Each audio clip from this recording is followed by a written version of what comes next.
Hallelujah. ചിലർ പറയും, എനിക്ക് വചനമനുസരിച്ച് ജീവിക്കാനൊക്കെ വലിയ ബുദ്ധിമുട്ടാണ്, അത് വിശുദ്ധന്മാർക്കേ സാധിക്കുകയുള്ളൂ. അവർക്ക് വേണ്ടിയാണ് ഈശോ താലന്തിൻ്റെ ഉപമ പറഞ്ഞത്. ഒരു വ്യക്തിക്ക് 5, ഒരു വ്യക്തിക്ക് 2, ഒരു വ്യക്തിക്ക് 1 താലന്ത് ഒരു യജമാനൻ കൊടുക്കുകയാണ്. 5 കിട്ടിയവൻ അത് 10 ആക്കി, 2 കിട്ടിയവൻ 4 ആക്കി, 1 കിട്ടിയവൻ ഒന്നും ചെയ്തില്ല. 5 കിട്ടിയവൻ 10 ആക്കി, ആ 10 ഫുൾ മാർക്ക്. 2 കിട്ടിയവനും 10 ആക്കി. എങ്ങനെയാണെന്നല്ലേ, 2 കിട്ടിയവൻ യഥാർത്ഥത്തിൽ 4 ആക്കിയത്, ബാക്കി 6 മാർക്ക് അല്ലെങ്കിൽ 4 താലന്ത് ഈശോ കൂട്ടിച്ചേർത്തു.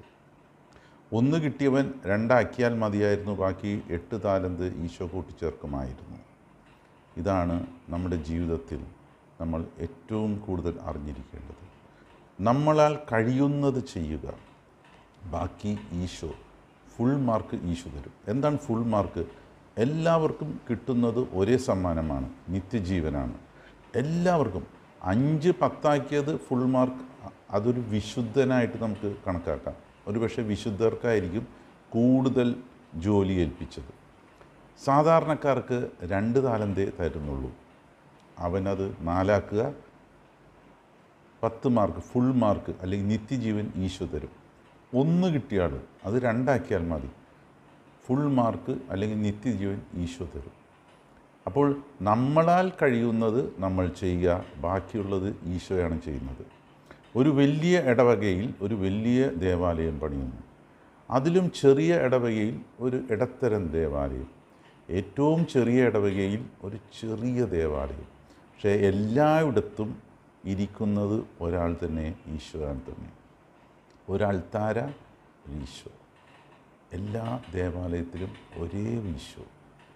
അപ്പോൾ നമ്മൾ മനസ്സിലാക്കുക, ഈശോ നമ്മളെ യോഗ്യരാക്കിയാണ് നിത്യജീവിതത്തിൽ. ഫുൾ മാർക്ക് ഈശോയാണ് തരുന്നത്.